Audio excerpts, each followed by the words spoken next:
Hello everyone, Shivani Prajapati this side, and today we are going to talk about Constituent Assembly and making of the Constitution in the same series of Indian Polity and Constitution. आइए देखते हैं आज का topic.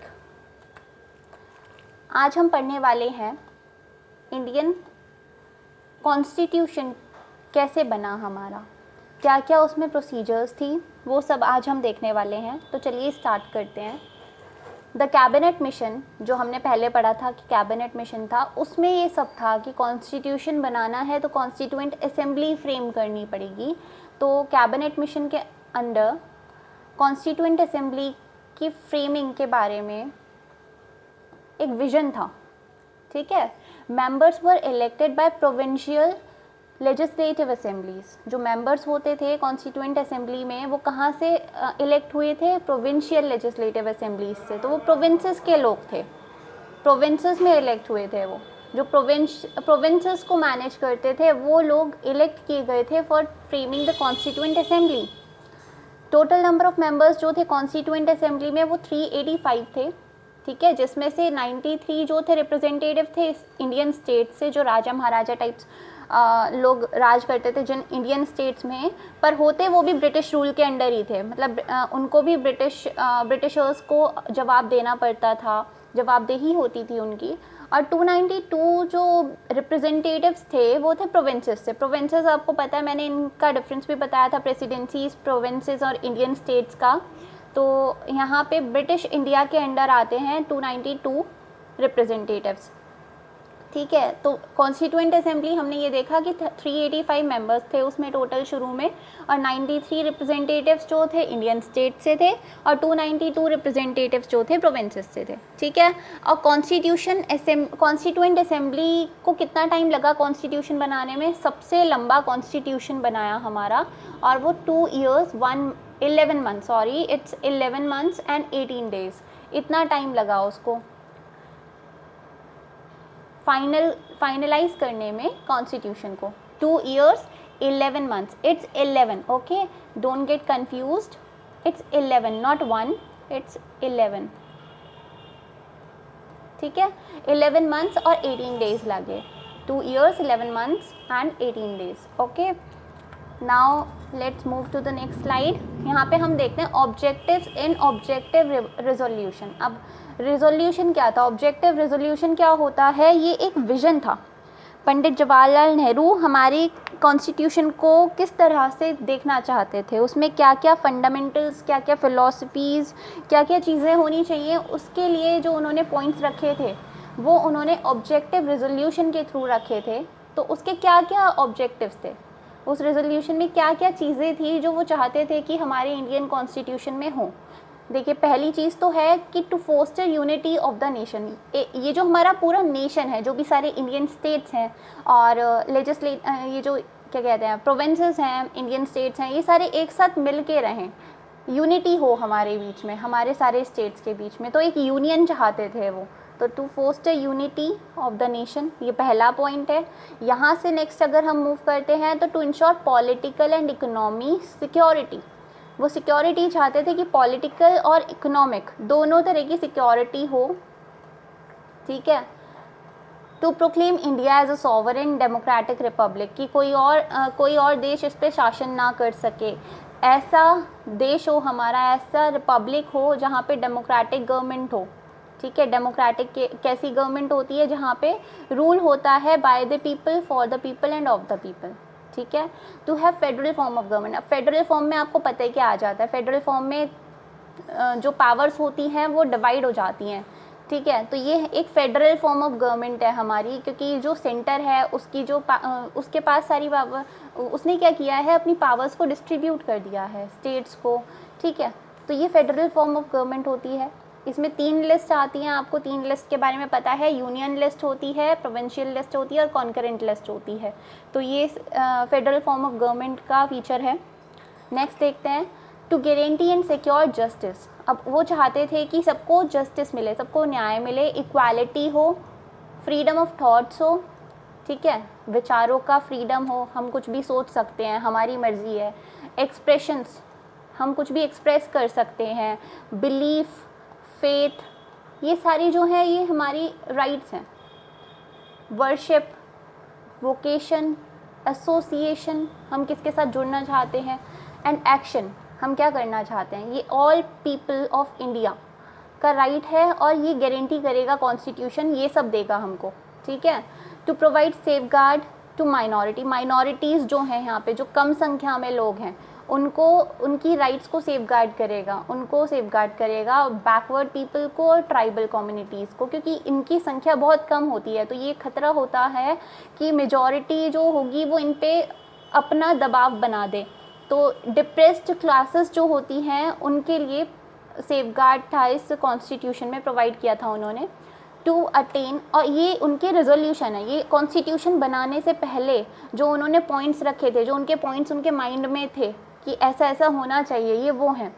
To attain honoured place in the world and make its full and willing contribution to the promotion of the world peace and the welfare of mankind. इंसान की भलाई के लिए जो भी हो सके, जो भी हमसे बन पड़े, हम इंडिया से बन पड़े, वो हम करेंगे, और हम पूरी दुनिया में एक ऐसा ऑनर्ड प्लेस अपने लिए स्थापित करेंगे, एक ऐसा ऑनर्ड प्लेस, एक ऐसा मतलब हम बहुत ही अच्छी पोजीशन पे रहेंगे। ये चीज़ उस कॉन्स्टिट्यूशन में उन्होंने चाही थी कि हम अटेन कर लें, हम एक ऐसा ऑनर्ड प्लेस अटेन कर लें कि दुनिया में सब लोग हमारी इज्जत करें। Willing contribution to the promotion of world peace, और हम दुनिया में पीस में भी कंट्रीब्यूशन करें कि हम शांति बनाए रखेंगे। चेयरमैन कौन थे, ड्राफ्टिंग कमेटी जो थी ना, मेन कमेटी थी। देखिए इस कॉन्स्टिट्यूशन में बहुत सारी कमेटी थी जो कि फ्रेमिंग को लेके थी, प्रोविंशियल लेवल पे कमेटी थी, यूनियन की कमेटी थी, तो बहुत सारी कमेटी थी। तो उसमें एक थी मेन कमेटी जो कि थी हमारी ड्राफ्टिंग कमेटी। तो उसके चेयरमैन कौन थे, doctor Bhimrao Ambedkar, doctor BR Ambedkar. Okay, तो ड्राफ्टिंग कमेटी ने जो ड्राफ्ट था कॉन्स्टिट्यूशन का, प्रेसिडेंट असेंबली के जो प्रेसिडेंट थे उनको सबमिट किया 21 फेब 1948 को। तो ये पहला ड्राफ्ट उन्होंने सबमिट किया, और थर्ड और फाइनल रीडिंग जो थी ड्राफ्ट की वो कंप्लीट हुई 26 नवंबर 1949 को। देखिए पहला ड्राफ्ट उन्होंने सबमिट किया था ये 21 फेब 1948 को। तो उसके बाद उन्होंने कुछ चेंजेस प्रपोज किए, जैसे ही उन्होंने असेंबली के सामने रखा तो असेंबली ने कुछ चेंजेस प्रपोज किए उस ड्राफ्ट में। तो वो चेंजेस करते करते दूसरा ड्राफ्ट आया, दूसरा ड्राफ्ट प्रपोज किया गया, तो उसमें भी कुछ चेंजेस हुए। तो फिर फाइनल और थर्ड रीडिंग जो थी ड्राफ्ट की वो कंप्लीट हुई, और जो ड्राफ्ट था वो साइन हो गया, फाइनल हो गया कब, 26 नवंबर 1949 को, ठीक है। And signature of president was appended and the constitution was declared pass. तो इस दिन पूरा कॉन्स्टिट्यूशन बनके तैयार हो गया था, अडॉप्ट किया गया था हमारा कॉन्स्टिट्यूशन 29 नवंबर 1949 को, ठीक है। नाउ नेक्स्ट पॉइंट देखते हैं। Ministry of social justice and empowerment decided to observe 26 November as constitution day. तो उन्होंने डिसाइड किया कि मिनिस्ट्री ऑफ सोशल जस्टिस, ये याद रखिएगा, ministry of social justice and empowerment, इन्होंने डिसाइड किया कि हम कॉन्स्टिट्यूशन डे के रूप में मनाएंगे 26 नवंबर को, ठीक है। अब ये कब से स्टार्ट हुआ था, ये हुआ था 2015 से 26 नवंबर 2015 को हमने क्या सेलिब्रेट किया, कॉन्स्टिट्यूशन डे सेलिब्रेट किया है। और ये किसने सजेस्ट किया था कि ये वाला दिन जो है कॉन्स्टिट्यूशन डे के रूप में मनाया जाना चाहिए, ये ministry of social justice and empowerment ने सजेस्ट किया। प्रोविजन रिलेटिंग टू सिटीजनशिप, अब क्या हुआ था कि 26 नवंबर 1949 को कॉन्स्टिट्यूशन अडॉप्ट तो हो गया था, बन के तैयार था, और सिग्नेचर भी हो गए थे प्रेसिडेंट के, पर इसको लाना था। तो जवाहरलाल नेहरू ने इसको इनैक्ट करने को अभी फ़िलहाल के लिए मना कर दिया था। मना क्यों किया था, क्योंकि उन्होंने कहा देखो असेंबली में बैठे हैं सब, तो अब कॉन्स्टिट्यूशन बन के तैयार हो चुका है, तो जवाहरलाल नेहरू से पूछा कि ये कब इनैक्ट करवाना है, तो उन्होंने कहा नहीं अभी ये इनैक्ट नहीं होगा। क्यों नहीं होगा, उनसे सवाल किया गया, तो उन्होंने याद कराया अपने असेंबली मेंबर्स को कि याद करो कांग्रेस का लाहौर सेशन जो कि 1929 में हुआ था, उसमें क्या था, उस लाहौर सेशन को याद करवाया, और उसमें उन्होंने डिक्लेरेशन किया था, इंडियाज़ इंडिपेंडेंस का डिक्लेरेशन किया था। उसमें उन्होंने पूर्ण स्वराज की मांग की थी, क्योंकि उससे पहले वो डिमांड कर रहे थे डोमिनियन स्टेटस इंडिया के लिए, डोमिनियन स्टेटस, जो कि हमने पहले भी स्लाइड्स में पढ़ा है, डोमिनियन साइमन कमीशन ने कहा था कि डोमिनियन स्टेटस प्रोवाइड किया जाएगा। फिर जवाहरलाल नेहरू ने 1929 के सेशन में पूर्ण स्वराज की डिमांड की थी। तो उन्होंने जो डिमांड रखी थी वो, उसके चलते उन्होंने कहा कि मैंने उस टाइम पे 26 जनवरी को कहा था कि हमें पूर्ण स्वराज डे मनाएंगे हम, तो पूर्ण स्वराज डे मनाना है, पूर्ण स्वराज डे मनाएंगे 26 जनवरी को। तो इसलिए उन्होंने क्या कहा कि ये जो कॉन्स्टिट्यूशन बन तो गया है, पर इनेक्ट कब होगा, 26 जनवरी को होगा। तो ये जवाहरलाल नेहरू की मांग थी, वरना तैयार वो 26 नवंबर 1949 को ही हो गया था। पर जो भी प्रोविजंस थे उसके, वो इनेक्ट कब हुए थे, वो लागू कब हुए थे, 26 जनवरी 1950 को। ठीक है, पर कौन से प्रोविजन थे जो 1949 से ही लागू हो गए थे? 3 जो मेन प्रोविजंस हैं, सिटीजनशिप को लेके, इलेक्शंस को लेके और प्रोविंशियल पार्लियामेंट को लेके। तो वो तीनों जो प्रोविजंस हैं वो 1949 से ही लागू कर दिए गए थे, जबकि बाकी जो प्रोविजंस थे वो 26 जनवरी 1950 से इनेक्ट हुए थे। तो इसलिए हम 26 जनवरी 1950 डेट को हमारा कॉन्स्टिट्यूशन इनेक्ट हुआ था, कॉन्स्टिट्यूशन के प्रोविजंस इनेक्ट हुए थे। इस वजह से हम 26 जनवरी को रिपब्लिक डे मनाते हैं। ठीक है, रिपब्लिक डे मनाते हैं। अब हम देखते हैं हमारे सोर्सेज क्या क्या हैं कॉन्स्टिट्यूशन के। सोर्सेज के बारे में डिस्कस करेंगे आज। Skeleton of constitution. अब देखिए, in government of India act 1935 याद है ना, मैंने पहले स्लाइड में बताया था, पहले वीडियोज़ में बताया है। और अगर आपको वो वाली वीडियो देखनी है तो ऊपर आई बटन पे क्लिक करके देख सकते हैं आप। Skeleton of Constitution was designed from government of India act 1935। तो गवर्नमेंट ऑफ इंडिया एक्ट 1935 में जो जो प्रोविजंस दिए हुए थे, उन प्रोविजंस को सीधे सीधे लागू करना चाहा हमारे कॉन्स्टिट्यूशन में, तो इसलिए उसे कहा जाता है स्केलेटन ऑफ कॉन्स्टिट्यूशन। हमारे गवर्नमेंट ऑफ इंडिया एक्ट को स्केलेटन ऑफ कॉन्स्टिट्यूशन कहा जाता है। ठीक है, आपको पता लग गया क्यों कहा जाता है, क्योंकि मेन प्रोविजंस जो है हमारे 1935 के एक्ट में, वो सारे प्रोविजंस हमने कॉन्स्टिट्यूशन में रखे हैं with the features of federal system. कौन कौन से प्रोविजन? फेडरल सिस्टम की गवर्नमेंट की जो पावर्स हैं वो सेंटर के पास ना होके वो डिस्ट्रीब्यूट हो जाएं पूरे में। ठीक है, ऑफिस ऑफ गवर्नर और इमरजेंसी पावर्स। तो ये 3 ऐसे प्रोविजंस हैं, office of governor and emergency powers. ये 3 ऐसे प्रोविजंस हैं जो कि हमने कहाँ से उठाए हैं? गवर्नमेंट ऑफ इंडिया एक्ट 1935 से उठाए हैं। ठीक है, अब देखते हैं कुछ और सोर्सेस, कुछ और कॉन्स्टिट्यूशन, कुछ और देशों के कॉन्स्टिट्यूशन से हमने क्या क्या लिया है। तो अदर सोर्सेस में आ जाता है कॉन्स्टिट्यूशन ऑफ ब्रिटेन। ठीक है, ब्रिटेन ने राज किया था ना हम पे, तो हम उन्हीं का कॉन्स्टिट्यूशन उठाते हैं। तो उनके कॉन्स्टिट्यूशन से हमने क्या किया है? लॉ मेकिंग प्रोसीजर्स, कि कैसे लॉ बनता है, उसको बनाने की प्रोसेस क्या होती है, कि कैसे बिल पास होता है, फिर वो एक्ट बनता है। ठीक है, कैसे होता है, वो सारी प्रोसेस हमने ब्रिटेन से उठाई है, ब्रिटेन के कॉन्स्टिट्यूशन से उठाई है। यहाँ पे रूल ऑफ लॉ, ठीक है, सिटीजनशिप, सिंगल सिटीजनशिप। अब आप इंडिया में तो रहते हैं, इंडिया क्या है? बहुत सारे स्टेट्स का एक यूनियन है। तो आपकी जो सिटीजनशिप है वो स्टेट्स की भी हो सकती है और यूनियन की भी हो सकती है, पर ऐसा ना करके इन्होंने सिंगल सिटीजनशिप रखी है कि पूरा इंडिया जो है, आप कहीं भी किसी भी स्टेट में रह लें तो आपकी सिटीजनशिप कहाँ की मानी जाएगी? इंडिया की। ठीक है, बाई कैमरल पार्लियामेंट्री सिस्टम है यहाँ पे कि 2 हाउसेस हैं, lower house and upper house. तो पार्लियामेंट्री सिस्टम कौन सा है? बाई कैमरल है। Office of CAG, controller and auditor general of India, इसमें स्पेसिफाई किया गया है। तो ये कॉन्स्टिट्यूशन ऑफ ब्रिटेन से हमने कुछ चीज़ें ली हैं। नेक्स्ट हमारा कौन सा कॉन्स्टिट्यूशन है? USA। तो कॉन्स्टिट्यूशन ऑफ USA से हमने क्या क्या लिया है? इंडिपेंडेंस ऑफ जुडिशरी, कि जुडिशरी जो है किसी के भी सबऑर्डिनेट नहीं है। ठीक है, जुडिशरी जो है इंडिपेंडेंट है इंडिया में, किसकी तरह? USA की तरह। बिकॉज ये जो प्रोविज़न है ये कहाँ से उठाया गया है? USA के कॉन्स्टिट्यूशन से उठाया गया है। जुडिशियल रिव्यू ऑल मैटर्स में। फंडामेंटल राइट्स, इसमें हमारी फंडामेंटल राइट्स कहाँ से आई हैं? USA के कॉन्स्टिट्यूशन से आई हैं।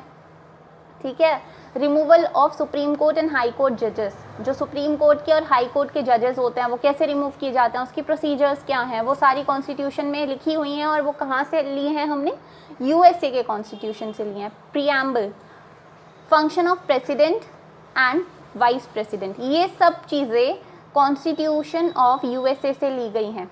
ठीक है। कॉन्स्टिट्यूशन ऑफ कनाडा से क्या क्या लिया गया है, फेडरेशन विद स्ट्रॉन्ग सेंटर। अब हमारा जो है ये फेडरेशन ही तो है। फेडरेशन क्या है कि बहुत सारे, एक यूनियन है हमारा, है ना, बहुत सारे स्टेट्स मिल गए हैं, एक फेडरेशन बना लिया है। तो कॉन्स्टिट्यूशन ऑफ कनाडा से ये फीचर लिया गया है। सुप्रीम कोर्ट एडवाइजरी जुरिस्डिक्शन, अब ये क्या होता है कि हमारे जो प्रेसिडेंट हैं या फिर लोअर कोर्ट्स हैं, लोअर कोर्ट्स माने हाई कोर्ट एंड और डिस्ट्रिक्ट कोर्ट्स, ठीक है, तो ये लोअर कोर्ट्स में आ गए। तो लोअर कोर्ट्स और सुप्रीम कोर्ट तो हमारा है ही एपेक्स।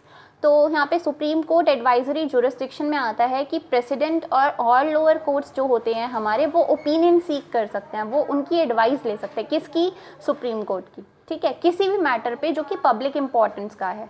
तो पब्लिक इम्पोर्टेंस मैटर्स पे प्रेसिडेंट और लोअर कोर्ट्स सुप्रीम कोर्ट की एडवाइस ले सकते हैं। ये फीचर कौन सा है, supreme court advisory jurisdiction. And ये हमारे आर्टिकल 143 में स्पेसिफाइड है, कॉन्स्टिट्यूशन के आर्टिकल 143 में ये फीचर प्रिस्क्राइब्ड है, ठीक है। कहाँ से लिया गया है, कनाडा के कॉन्स्टिट्यूशन से। अब नेक्स्ट हम देखते हैं कॉन्स्टिट्यूशन ऑफ आयरलैंड। यहाँ से बहुत इंपॉर्टेंट चीज़, DPSP क्या होता है, directive principles of state policy, बहुत इंपॉर्टेंट चीज़। ये कहाँ से उठाई गई है, आयरलैंड के कॉन्स्टिट्यूशन से। Method of presidential election, president के इलेक्शन कैसे होंगे, ये फीचर कहाँ से आया, वो भी आयरलैंड से आया है।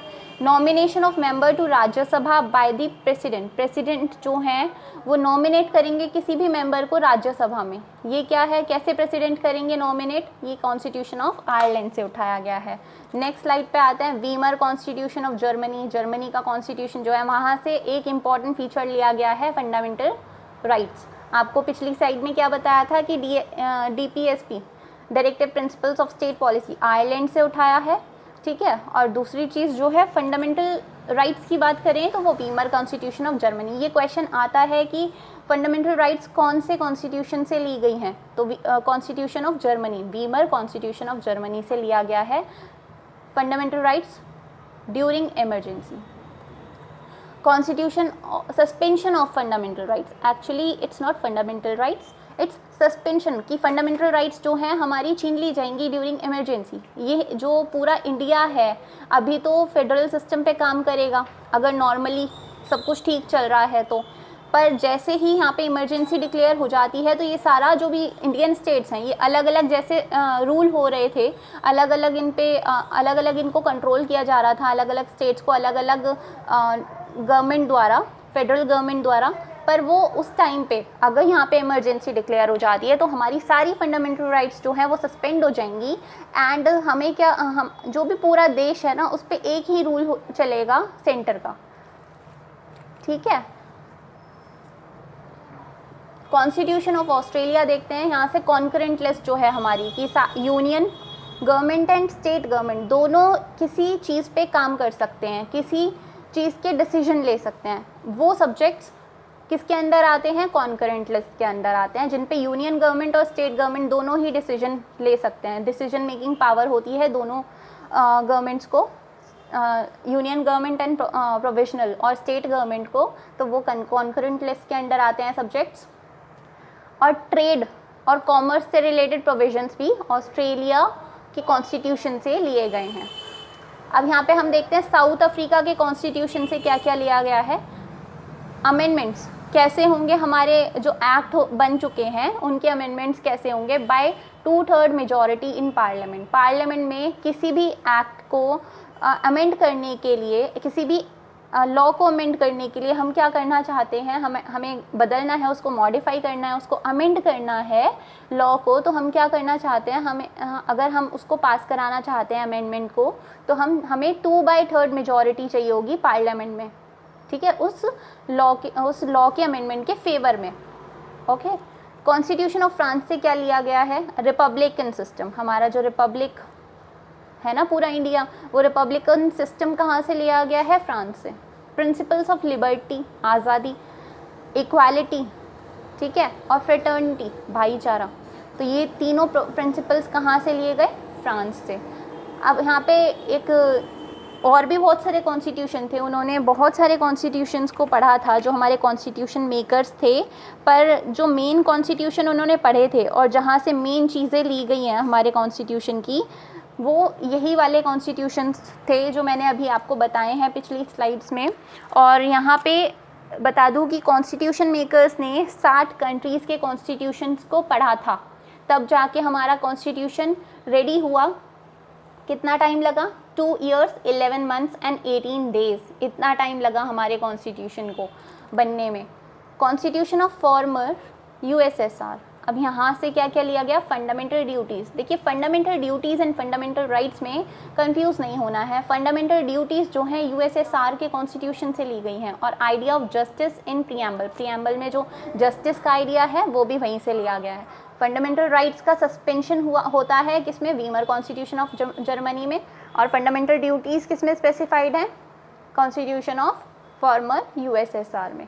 ठीक है, तो होप आपको सब समझ आया होगा, और अगर समझ में नहीं आया कुछ भी कोई भी चीज़ तो आज के लिए इतना ही। फिर मिलेंगे नए वीडियो में, और नेक्स्ट वीडियो में ना मैं इम्पॉर्टेंट पॉइंट्स लेके आने वाली हूँ। इम्पॉर्टेंट पॉइंट्स किससे? कॉन्स्टिट्यूशन से रिलेटेड। तो आप वो वीडियो ज़रूर देखें, बहुत ज़्यादा हेल्प हो जाएगी। बहुत सारे ऐसे क्वेश्चंस होंगे उसमें जो कि आते ही आते हैं एग्ज़ाम्स में, तो वो देख लेना वीडियो ध्यान से। तब तक के लिए गुड बाय।